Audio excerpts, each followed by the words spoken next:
Welcome back here to Wake Up Call with Dan Tortora, where sports meets that thing called life. I appreciate you being here inside the Cafe Kubal studios in a special here that we have with Shabari Davis. Shabari Davis coming to us as someone who is signed to the Jacksonville Jaguars after playing at Southeast Missouri State University. He started his collegiate career at Garden City Community College in Kansas, and then for 2017, 18, 19, 20, and taking advantage of the extra year in 2021, stayed with the team here at Southeast Missouri before getting the phone call from the Jacksonville Jaguars after the draft. With that being said, Shabari, how we doing? How you doing? Thank you for having me. Absolutely. And Shabari, I mean, bring me into it. I mean, going through the draft, hoping that your name gets called, and then kind of not knowing what was going to happen after the fact. Bring me into how you went into draft weekend and just what you took away from the patience that you had to have until ultimately Jacksonville gave you that call. Yes, sir. You just got to know it's a long, patient process. And, I mean, I just was being realistic with myself during the whole process. I mean, you'll know whether you're a day one, day two, day three guy, free agent right after the draft guy. And, I mean, me and my agent did a good job with communicating throughout the weeks and prior to the upcoming days with the draft. And I mean, we knew what type of day of guy I was. We just was waiting patiently for a phone call, and I mean, it eventually happened. Why do you feel like Jacksonville called? Did you have any connection to them prior to the draft? I talked to a scout before at one of my All-Star games. I forgot what game was it. I had got invited to the Tropical Bowl, and I played in the CGS FBS Bowl in Dallas.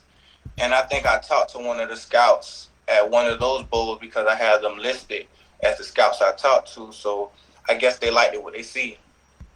And when you spoke to the scout, do you remember anything specifically about that conversation? No, sir, not to be specific. So to get that phone call and know that you had some type of connection with Jacksonville before, when the draft ended, what's going through your mind at that time? Like you said, being realistic, working things out with your agent and whatnot. What were you thinking about on Saturday when the draft came to a close? Okay, so like right after it ended, my agent called me like around 4:00, and he was telling me, okay, now this time that teams are going to be calling, asking, like seeing how's it going and stuff, and we knew that was going to happen. A couple teams called, so we basically just playing the waiting game and seeing what team was really interested and what team came with the best deal. And I mean, Jacksonville was the place for me. What were, if you don't mind me asking, some of the other teams that reached out to you, because ultimately you had to make the best decision for you. So who did reach out? I was told not to tell. Okay, fair enough. That's fair. But what was it about Jacksonville that felt like that was the right fit? When you're looking at the teams that did call you and offer you an opportunity, why did you feel like Jacksonville was the best one? It just came down to it. That was the best opportunity for me to earn a spot on the 50-man roster. And for you, Shabari, I mean, in high school, you played quarterback. You also played defensive back. You threw for over 600 yards, had 8 touchdowns, rushed for 516 yards, scored 7 times as a senior on the ground there, and you intercepted 5 passes on defense. What can you say about the fact that you have had experience on both sides of the ball and you've had the opportunity to not only be a defensive back but to play quarterback, so you have to know how to read the defenses and maybe just what you could say about being an all-around player and how that helps your game as you step into Jacksonville? Definitely. It would help me a lot throughout my career, just being a pure athlete, be able to play anything on the field, having good ball skills, good tackling ability, good running ability would help me on special teams, on kick return and punt return. And with me playing quarterback my whole life, that would help me read the offense better. With me playing cornerback, me knowing the situations, me knowing the down the distance, okay, this was scheme they might run with me. Like, I say this what I do in this situation. This is what I learned from being a quarterback. This is what our coach teaching me to do. So I have to play this receiver this certain way. If he lined up on this side of the ball, this side of the hash, it's like I'm good with like shortening what the receiver going to do, like 2 seconds, 3 seconds before the play. And, you growing up through your game here, you started your collegiate career at Garden City Community College, as I had mentioned. Bring me into your recruitment out of high school and how you ended up at Garden City. To be honest with you, it was pretty difficult getting recruited out of my high school with the pads that used to go on at my high school. We rarely get kids in college for any type of sports. I really was the first one in like 8 years to even go to college to play football from my school. And I received my one and only scholarship the last month of school. And that was a blessing because I really wanted to play football. And I just took that opportunity and went with it. And when you said it was difficult to get recruited out of your school, what would you attribute that to? Simply because they think it's less talent. Then it's a lot of high schools in my city, so a lot of kids get overlooked. Then my era when I was in high school, like you rarely see kids from the city. You might see it's like 10 high schools. You might see 3 kids total from out the whole area even go to college, whether it's D3, D2, FCS. And for me to get an opportunity even to go to any type of level to go play football, that was a huge blessing. And you're coming out of Garden City, Georgia, so you talk about that community and so many high schools and whatnot. What did you learn about the adversity of that, trying to get a look, trying to get an opportunity, trying to find a fit? How did that make you not only a better player, but a better person to say, hey, listen, there's so much talent here. There's so many teams here in Georgia. How did you use that to maybe fuel you and demand that people take a look at you? At the end of the day, with the process, I knew I was good enough. I knew it wasn't because of my playing abilities, like things I can't control. So I learned to control what I control and just trust God and just grind every day. So, it's great talent in Georgia. So, I knew I was one of the good kids that was good at it, but I just knew it's a lot of things I couldn't control and I couldn't complain about it because that wasn't going to make the situation better. I just had to wait patiently and trust God. And eventually that paid off.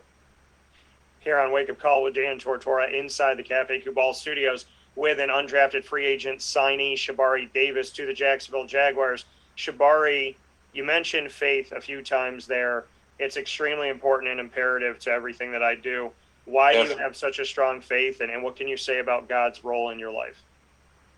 Well, help me with that. We had a guy by the name of Mike Lynch at Southeast Missouri.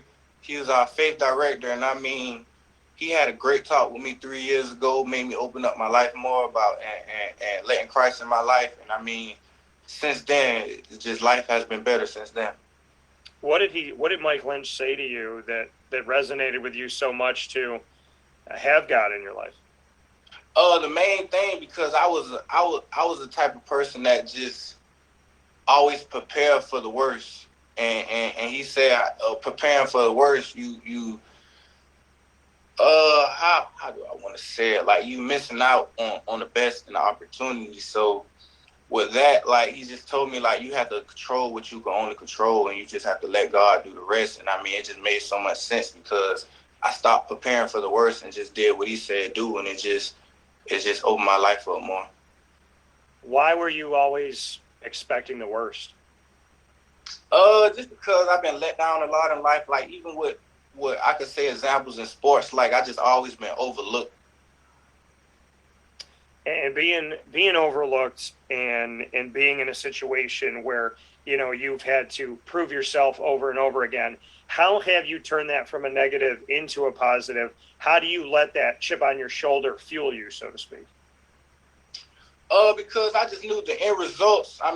If I did what I had to do, like say for example, I come to a team with 10 cornerbacks, and I know my ability. If I'm trying to make the roster, I'm not worrying about what those guys could do. I'm just mainly worrying about what I could do. As long as I do what I do and prove to what I can do, everything's going to be okay.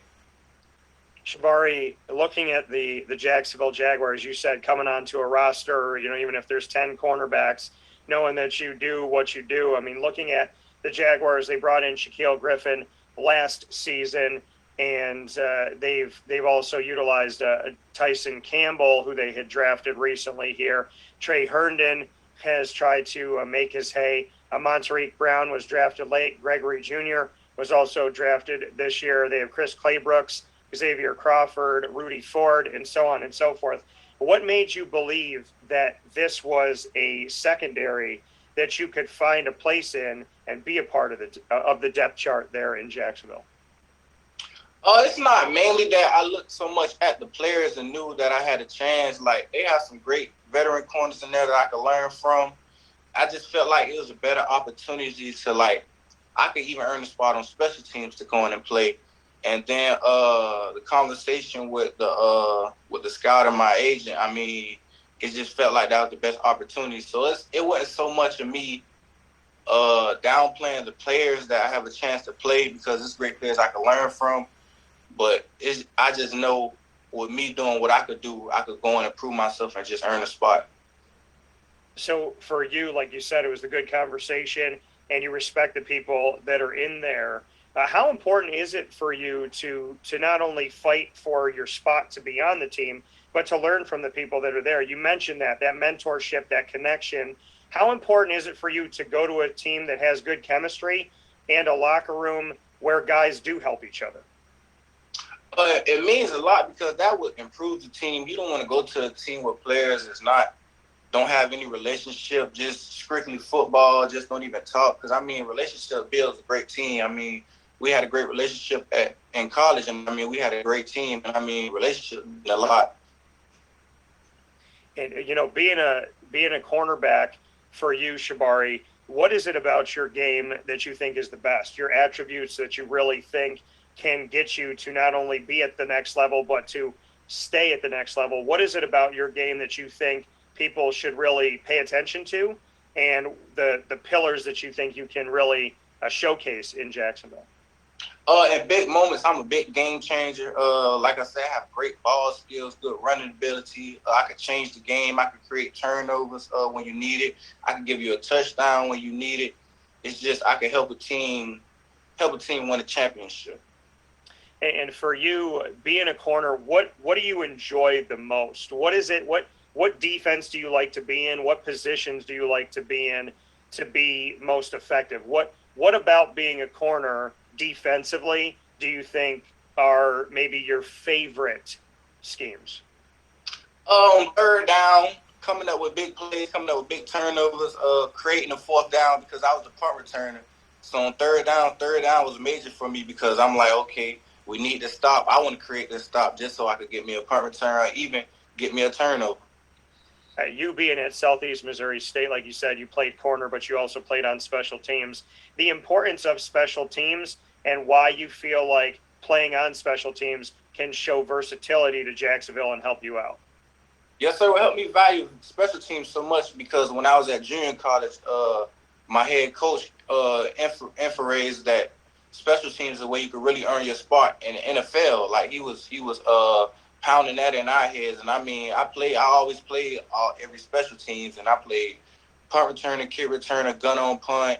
I played kickoff, and I mean, I was really good at it, and I enjoyed it. And special teams is a big part in the game. What could change the game? I mean, punt could change the side of the field. You can create a big punt return, get an offense good field position. Obviously, a big kick return can change the momentum in the game.